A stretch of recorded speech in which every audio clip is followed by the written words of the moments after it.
నమస్తే అండి, నేను రజాక్. ఈరోజు జనసేన పార్టీ పుట్టినరోజు, జనసేన పార్టీ ఆవిర్భవించిన రోజు. ఇలాంటి రోజున బేసిక్ అయితే సోషల్ మీడియా అంతా కూడా ఒక సెన్సేషనలైజ్ అయ్యేది. ఎక్కడ చూసినా జనసేన జనసేన జనసేన జనసేన జెండాలు, జనసేన పాటలు, జనసేన బ్యానర్లు, పవన్ కళ్యాణ్ గారి యొక్క పాటలు, ఊపు ఉత్సాహం, పల్లెటూరు దగ్గర నుంచి మొదలుపెట్టి పట్టణాల వరకు ఎక్కడ చూసినా జనసేన.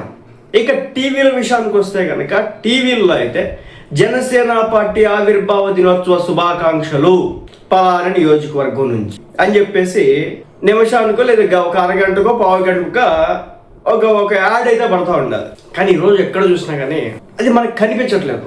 కొంతమంది మిత్రులు ఈ రోజున నాతో మాట్లాడడం జరిగింది. మాట్లాడినప్పుడు కూడా అడిగారు, అసలు రజాక్ ఏంటి, ప్రతి సంవత్సరం అధికారం లేనప్పుడు ఒక ఒక ఒక అద్భుతమైనటువంటి సంచలనంగా చేసేటటువంటి ఈ కార్యక్రమాన్ని ఈరోజు అధికారంకి వచ్చి 2 సంవత్సరాల తర్వాత ఒక కార్యకర్తలు ఊపు తీసుకురావట్లేదు, ఒక నాయకుల్లో ఊపు తీసుకురావట్లేదు, ఏం జరుగుతోంది అని చెప్పేసి నేను అడిగినప్పుడు నేను చెప్పిన విషయం ఒకటి పవన్ కళ్యాణ్ గారు ఒక స్ట్రాటజికల్ వేలో ముందుకెళ్ళాలని అనుకుంటున్నారు. నాకు ఈ రోజు ఆయన చేసినటువంటి పని చూసిన తర్వాత నాకు అది అర్థమైంది. గిరిజన గ్రామాలకు వెళ్ళి నేను గెలవడం కారణంగా ఇది చేశాను, మీ నియోజకవర్గంలో మీ ప్రాంతంలో గత స్వతంత్రం వచ్చిన తర్వాత గత 73 ఏళ్ళు, 75 ఏళ్ళు, 76 ఏళ్ళు ఇన్ని సంవత్సరాలుగా, ఇన్ని దశాబ్దాలుగా జరగనటువంటి కార్యక్రమాన్ని నేను మీకు చేసి చూపించాను, మీకు రోడ్ల నిర్మాణాలు చేయించాను, మీకు వాటర్ సప్లై ఏర్పాటు చేయించాను, మీ ఆరోగ్య సమస్యలకి సంబంధించి ఎలాంటి ఇబ్బంది రాకుండా ఉండడం కోసం అని చెప్పేసి,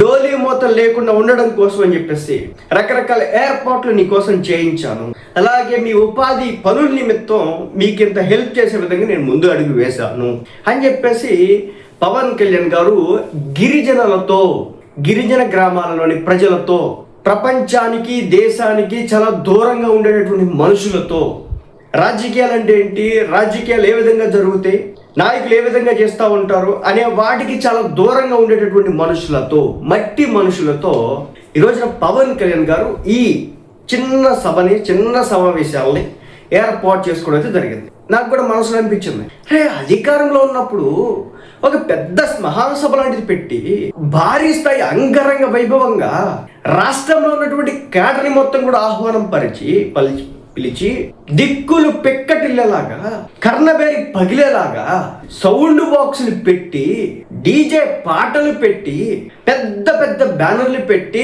ఎల్ఈడి స్క్రీన్లు పెట్టి, దేశ చరిత్రలో ఏ రాజకీయ పార్టీ కూడా ఈ స్థాయిలో ఒక సభ పెట్టలేదు అనే విధంగా పెడతాడేమో అని అనుకున్నాను. ఎందుకంటే కేడర్లో కొంత నిరుత్సాహం ఉంది, నాయకత్వంలో కొంత నిరుత్సాహం ఉంది. దాని విషయంలో దాన్ని ట్యాకిల్ వెళ్ళడంలో అధికారంలోకి వచ్చిన తర్వాత కొంత వెనకబడతా ఉన్నాం. ఆ విషయంలో ఈసారి ముందడుగు గట్టిగా పడిద్దని చెప్పేసి నేనైతే అనుకున్నాను. కానీ ఆ విధంగా పవన్ కళ్యాణ్ గారు వెళ్ళాల. ఆ విధంగా ఆయన అంటే మరి ఆయన ఆలోచన నాకు అర్థమైంది ఈరోజు ఏంటంటే, గిరిజనులతో మనం ఉండాలి, పేద ఎవరైతే అట్టడిగిన వర్గాలు ఏవైతే ఉంటాయో వీళ్ళతో మనం ఈసారి చేసుకోవాలి. అధికారం వచ్చినప్పుడు ఎగిరెగిరి పడడం కాదు, అధికారంలో ఉన్న టైంలో మన సత్తాను, మన పౌరుషాన్ని చూపించడం కాదు, అధికారం లేని టైంలో మనం చేసామంటే అది మన దమ్ము చూపించడం కోసం. అధికారం వచ్చిన తర్వాత అది చేయడం కరెక్ట్ కాదని పవన్ కళ్యాణ్ గారు అనుకున్నారేమో అని నాకైతే అనిపించింది. ఇంకా కొన్ని విషయాలు ఏంటంటే, ఒక విషయం చెప్తాను. రేపొద్దున పవన్ కళ్యాణ్ గారి మన ఉస్తాద్ భగత్ సింగ్ సంబంధించినటువంటి ప్రీ రిలీజ్ ఈవెంట్ అయితే యూసుఫ్గూడలో జరగబోతాం. ఈ రోజు ఒక మీటింగ్ పెట్టి, రేపు ఒక మీటింగ్ పెట్టి, మళ్ళీ 19వ తరగతి తర్వాత నుంచి సినిమాలకి అని చెప్పేసి, సో ఇది కొంచెం ఇబ్బందికరమైనటువంటి అంశం. పవన్ కళ్యాణ్ గారు వరుస ఇంటర్వ్యూలు ఇవ్వచ్చు సినిమా కోసం. అలాగే ఇప్పుడు రాజకీయాల్ని ఏకరీతిగా తీసుకొచ్చి పెడితే, ఇప్పుడు ఒక కాంట్రవర్సీ సబ్జెక్ట్ని పవన్ కళ్యాణ్ గారు ఎత్తుకుంటే, ఈ రోజున పవన్ కళ్యాణ్ గారు ఈ ఏదైతే ఆవిర్భావ సభ వేదిక ఒకవేళ పెట్టి టార్గెట్ చేస్తే ఎవరిని చేయాలా? జగన్మోహన్ రెడ్డి గారిని చేయాలి, వైసీపీ నాయకుల్ని చేయాలి, వైసీపీ రాజకీయాల్ని చేయాలి. ఒకవేళ ఆయన ఒక భారీ స్థాయిలో స్పీచ్ ఇచ్చి దంచి కొడితే, ఒక కాంట్రవర్సీకి దారితీస్తే కనుక అదే హైలైట్ అవుతుంది. రెండో పక్క తన సినిమా ఉంది, రేపొద్దున ఒక ఈవెంట్ ఉంది. సో దీన్ని కూడా మనం ఆలోచన చేయాలి. ఇది నేను అనుకుంటుంది, నేను ఆలోచన చేసిన దాని ప్రకారం ఎందుకు కొంతమంది మిత్రులు నన్ను అడిగినప్పుడు నేను చెప్పినటువంటి విషయాలు కూడా ఇవే. ఒకటి, అధికారంలో ఉన్నటువంటి దర్పాన్ని ఆ వ్యక్తి చూపించాలనుకోవట్లేదు. అధికారంలో లేనప్పుడు నా బలం ఇది చెప్పాలనుకుంటున్నాడు. కష్టంలో ఉన్నప్పుడు ఇది మన సత్తా ఉందని చెప్పాలనుకుంటున్నాడు. కానీ అధికారంలోకి వచ్చిన తర్వాత మనం ఏంటో ఆల్రెడీ ప్రపంచానికి తెలుసు, ప్రజలకి తెలుసు, నాయకులకి తెలుసు, దేశంలో ఉన్నటువంటి ప్రధాన పార్టీలకి మన సత్తా ఏంటో తెలుసు. కాబట్టి మనం అధికారంలో లేనప్పుడు మనం ఏదైనా చేద్దాం, అధికారంలో ఉన్నప్పుడు సైలెంట్గా ఉందాం అనేది పవన్ కళ్యాణ్ గారి యొక్క భావనలా నాకు కనిపిస్తే, రెండో పక్క కొంతమంది మిత్రులు అడుగుతున్న దాని ప్రకారం నేను చెప్పేటటువంటి అంశం ఏంటంటే, సినిమా ఉంది కాబట్టి దాన్ని కూడా మనం మనసులో పెట్టుకోవాలా. రేపొద్దున ఆయన దాదాపు 1 గంట సేపు స్పీచ్ అయితే ఉంటుంది. యూసుఫ్గూడ పోలీస్ గ్రౌండ్స్లో భారీ స్థాయిలో కొన్ని వేల మంది జనసందోహం మధ్య పవన్ కళ్యాణ్ గారు మాట్లాడబోతా ఉన్నారు. మేబీ దాంట్లో ఈ రాజకీయాలు కూడా రావచ్చు. ఈ జనసేన పార్టీ ఆవిర్భావ సభకి సంబంధించినటువంటి అంశాలు కూడా అక్కడికి రావడానికి అవకాశాలు అయితే ఉంది. కాబట్టి ఇంకొక రోజే కదా, సరే చూద్దాం. ఇంకా నెక్స్ట్ పవన్ కళ్యాణ్ గారు ఒకటైతే చెప్తున్నారు, తను అంటే ఇంతకుముందు మోస రాజకీయాలు ఎవరైతే చేస్తారో అలాంటి రాజకీయాలు నేను దూరంగా ఉందాం అనుకుంటున్నాను, పార్టీని అలాంటి వాటికి దూరం చేద్దాం అనుకుంటున్నాను.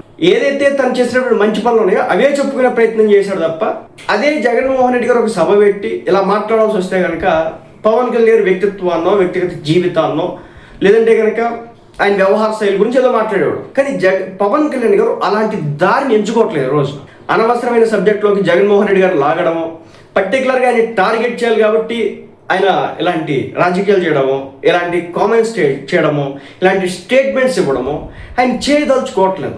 అది కూడా ఒక కారణం. సో ఇలా ఒక సినిమా ఉంది, అలాగే దాని ప్రీలీజ్ ఈవెంట్ ఉంది, దాని రిలీజ్ ఉంది, మధ్యలో ఇంటర్వ్యూలు ఉన్నాయి.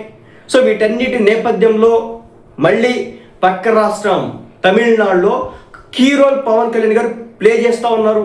విజయ్ గారితో కావచ్చు, లేదంటే అక్కడ ఉన్నటువంటి అనేక పార్టీలతో పవన్ కళ్యాణ్ గారి వ్యవహార శైలి కొంచెం డిఫరెంట్ వేలో వెళ్తూ ఉంది. తమిళ రాజకీయాల్లో కూడా ఆయన ఎంట్రీ ఇచ్చినాడు.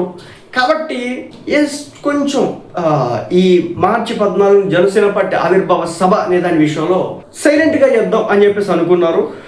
కార్యకర్తలు ఎవరు కూడా డల్ అవ్వాల్సిన పని అయితే లేదు, ఇబ్బంది పడాల్సిన పని అయితే లేదు. మేబీ నేనైతే కోరుకుంటున్నా, ఒక పెద్ద సభ పెట్టాలా. ఎలా అయితే వారాహి వాహనం రోడ్ల మీదకి వచ్చినప్పుడు జనం ఏ విధంగా అయితే ఎగబడి వచ్చినారో, జగన్మోహన్ రెడ్డి గారు పవన్ కళ్యాణ్ గారి మార్చి 14 ఆవిర్భావ సభ పెడతా ఉంటే ఇప్పటంలో కావచ్చు, గోదావరి జిల్లాలో కావచ్చు, వాటిని కంట్రోల్ చేయడం కోసం అని చెప్పేసి ఆనాడు ఆయన చేసినటువంటి వ్యవహారం ఏదైతే ఉందో వాటన్నిటికీ ఈరోజు లేదు. కాబట్టి రాష్ట్ర వ్యాప్తంగా కొన్ని వేల నుంచి లక్షల మంది జనాభా వచ్చి ఒక భారీ బహిరంగ సభ, ఒక అట్టహాసంగా నిర్వహించాలని చెప్పేసి నేనైతే కోరుకుంటున్నాను. బట్ అది ఎప్పటికైతే నాకైతే తెలియదు. కానీ ఏదైనప్పటికీ కూడా మరోసారి జనసేన పార్టీ కార్యకర్తలకి, నాయకులకి, వీర మహిళలకి, జన సైనికులకి అందరికీ కూడా జనసేన పార్టీ ఆవిర్భావ 13వ ఆవిర్భావ దినోత్సవ శుభాకాంక్షలు.